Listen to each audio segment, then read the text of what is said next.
Hi guys, welcome back to my channel of My Life in Our World. My name is Tatiana and oh my gosh, this is my 4th video. This has been going very fast and I'm very excited. Okay, first off, I don't even know if I should wear these glasses during this video because I just got them and I'm like really feeling this look.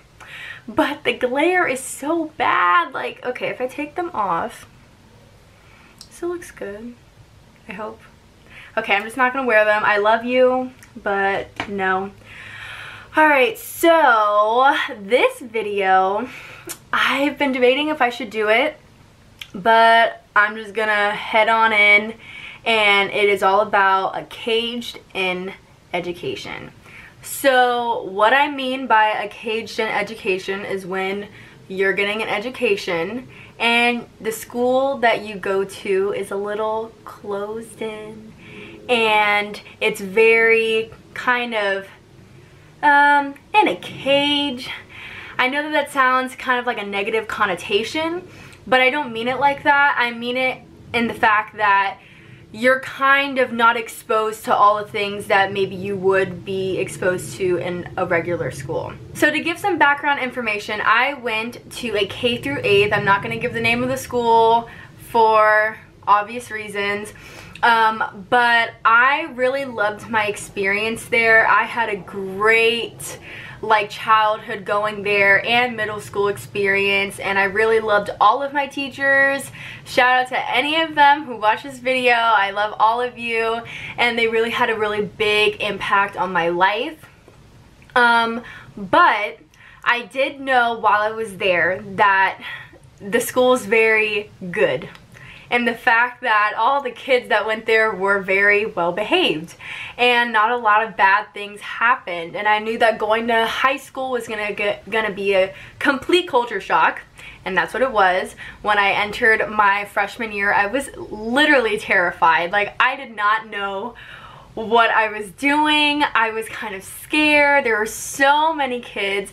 When you do go to a school with less people, let me tell you, it is crazy going to high school. My high school has probably over 3,000 kids. It was basically the same size as my college. And there's just so many people of all types of walks of life. And I really thought that that was a cool part of high school, but I wasn't prepared for it. And that was the part that I wish I was a little bit more educated on. And so I have 2 brothers, Jaden and Colton, and they're both younger than me. Jaden is 15, I think. I'm hoping that I got their ages right. And Colton is 10. And Jaden is now in high school now, and Colton still goes to the K through 8 that I went to. And their experiences there have been very different from my experiences, and this is expected because if there are any parents that watch this video, please know that every child that you have is different. This is such a big thing to remember. I am the first grandchild almost on both sides of my family, and so unfortunately a lot of the kids that were born after me have been compared to me, and I'm so against that because the way that my mind works and the way that I function is going to be different than other people, and it's very unfair to compare one child to another when they have different strengths and weaknesses.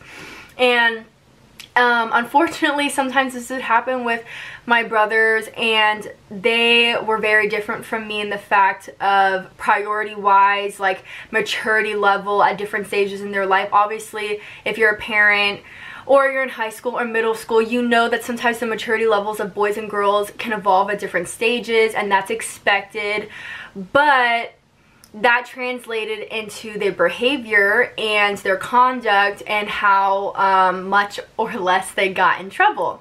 And so one thing that I wanted to point out is that I know that both of my brothers unfortunately got in a lot more trouble than I did in school sometimes, and a lot of the instances were not fair in my opinion.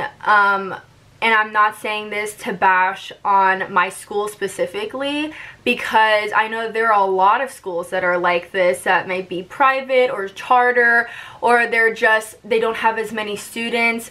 And any parents that watch this, which I really hope that there are parents that watch this, because this is not only catering to you guys, but it's also catering towards if you're in high school or you're in middle school or you're in elementary school, and sometimes you get in trouble for things and you don't understand why it's to a certain extent of consequence. You have to take in consideration the school that you go to.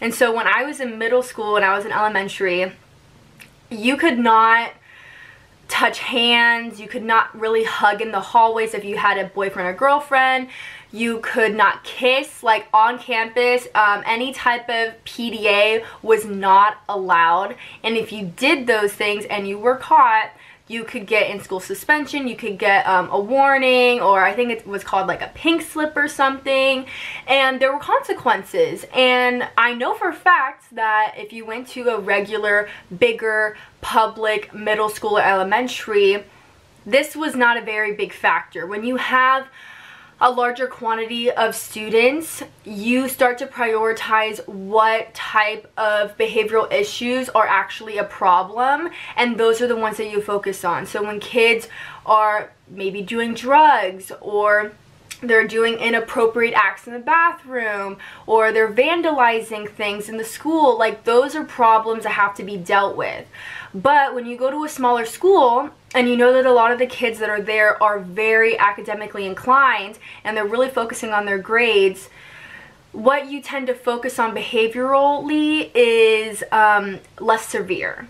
And so in this form, I know when kids would curse at my middle school, it was a big deal. Like, that was the biggest drama of the week. Like, we're like, oh my god, did you hear what he said in science class?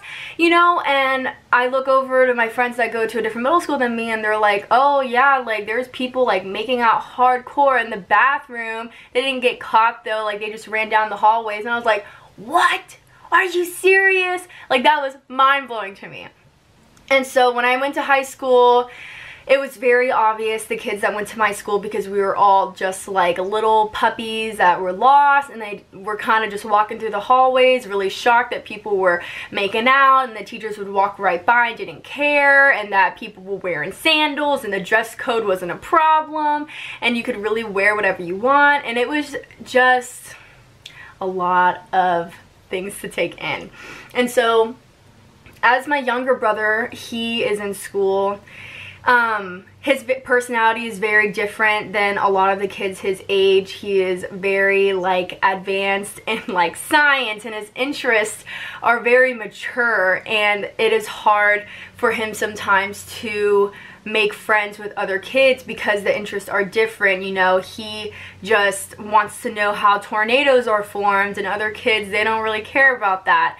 And obviously, if you are someone who has different interests than what is the trend for your age group or what is expected, you're gonna feel left out, and you're gonna feel like you don't fit in. And that is so okay. I know that there are definitely instances when I felt like this, and you just have to keep doing your thing and trust that eventually your time will come when you'll find people that are just like you, and you'll feel like that whole period of not fitting in just made you stronger. Now, my other brother Jaden, sometimes when he would get in trouble at school and he would come home, I was kind of shocked at the things that he would get in trouble for, because I know when I had gone to middle school and elementary, those things wouldn't have been a problem. And so another thing that you need to keep in mind is that things change over time. Some things become more severe and some things become less severe. And in certain instances, I think that it's hard for children to feel like they can be themselves in a caged-in educational system, because they feel like every move that they make is getting looked at way harder than in other schools where it's not a problem. And so if your child comes home, or your brother, your sister, or yourself, and you know they get in trouble, you need to listen to the full story from both sides and try to raise those kids to have honesty, because I guarantee you that there are a bunch of sides to the different stories, and unfortunately any type of bullying I'm very much against, but the way that it is brought up now is sometimes much stricter than it used to be, and sometimes this is fair and sometimes it's not, and that is just the way that it works now. And it's just a little crazy to think about, because I try to be a, as you could say, a third parent in my family. The age difference between me and my brothers, were all basically like 4 years apart. And I love that, because we're all going to go through stages of life at different times, and we can really be there for one another. And I always try to be a like mentor to my siblings and, you know, give them advice, because that's what parents are for. But I don't give my brothers consequences because I'm not their parent. So instead, I'm just there for them, and I always try to, you know, hear their side of the story and then talk to my parents and tell them what's really going on and how maybe they should change their viewpoint a little bit, just because the ages obviously between a parent and a child is very different, and the times that they grew up are very different. And so I know that because I'm sometimes in the middle of a viewpoint between my brothers and my parents, offering that third perspective can be very helpful. And there have been times when my brother Jaden got in, you know, severe trouble at his middle school, and I would tell my parents, I'm like, do not get mad at him. Do not give him severe consequences, because I guarantee you, as soon as he goes to high school, not only will his grades be very much improved, but his behavior is gonna be the same, but he's not gonna get in trouble, because they don't have time to worry about the things that he's getting in trouble for. Because most of the times when you go to a school that is smaller and more caged in, the things that you get in trouble for are not wrong. You're gonna make mistakes in life. That's a part of growing up, becoming an individual and really maturing. And when you make mistakes, it makes you smarter and stronger in so many ways. And I encourage people to make faults, you know, during their life, because that's how you learn. And so when a child makes a mistake that most children make, and they have such a severe consequence, it creates a fear in them to mess up in the future, and that's not okay. Okay, when people make mistakes, instead of signing a slip and yelling at them and saying that they get in-school suspension for 5 days, they should go to a counselor and sit down with them and kind of go through the situation, see how they can improve the situation next time. What did they do wrong? Get them to understand that, hear all sides of the story, and maybe give some type of consequence, but in a small form. Because when a child understands what he or she did wrong, most of the time they don't make the same mistake again, because now they know. But yeah, I don't know if this is going to be a really controversial issue. I just know that I was a little different since I went to that elementary and middle school, and since it was small, there weren't a lot of people that had the same experiences as me. But I know that all over the world there are schools like that, and you feel like you're not experiencing real life sometimes. And I know that sounds a little negative, but it's true. You know, you're surrounded by people that are just like you, that get good grades, that do well, that don't make mistakes. And when someone slips up, everyone looks their way and they judge. And judging is so bad, because everyone is going to have a time in their life when they trip and they fall, and instead of just pointing fingers and laughing at them, we should be helping them pick themselves up, because that's what someone would want to do for us. But yeah, anyways, I really hope that this is helpful. I don't really know who my audience people think it should be, but I have a lot of different interests, as you can see. I really like makeup, and I really like talking about skincare and, you know, giving advice to people, but I like talking about issues that make you uncomfortable sometimes, because when you're uncomfortable, that's how you know that maybe it's not something that you talk about a lot, and that can be a good thing and a bad thing.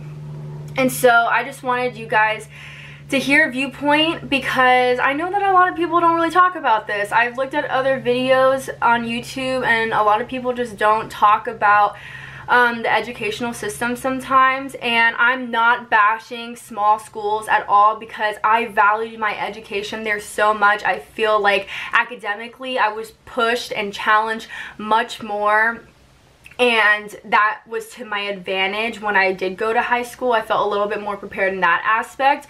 But I do think that some smaller schools can improve on understanding that the amount of children that they have and the type of children that they're teaching are different. And when they make mistakes that most children make, they shouldn't be so severely punished for that, because I slipped up and I made mistakes, whether that was drama related, you know, or anything, you know, like life is a journey and there are going to be ups and downs, and when there is a down and you're pushed even further down, it is so much harder to get up. So anyways, thank you to anyone that watched this. I know that a lot of people are probably wondering like who I'm trying to target, but honestly, if you want to watch this video, I don't care who you are, how old you are, what you look like, or where you're from. Like, I welcome any person to watch my video, and I want to change up the type of videos that I do a lot. So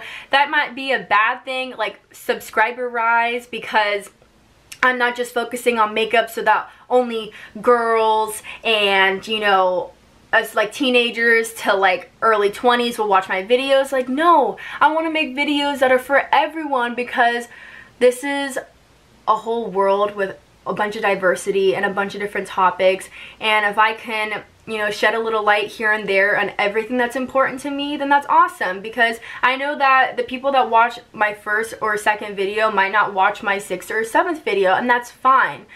But I just want to create content that is informative and gets you to think a little harder and gives you an outside perspective that you might not have where you live or where you are or within your friend or family group. Anyways, I just wanted to talk about my last video that I did, which was my skincare. I just posted it today and I'm really excited about it because you guys know that like I kind of film a little early, but I am really happy about that video and to hear the feedback from it, and I'm just really excited about my channel, and I just hope that whenever I talk about things, you guys do take it with a grain of salt, because my opinion is not going to be what everyone wants to hear, and that is totally okay.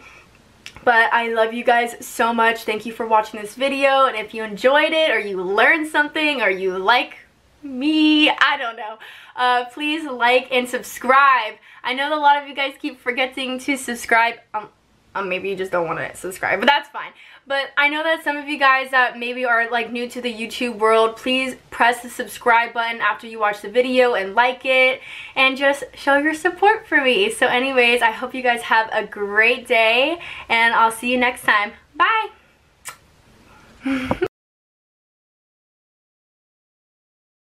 And just to... oh, there's the plane again. I don't know what it is about this time that I film at. There's always a plane. Hi guys, welcome back to my channel. Oh, that was really loud.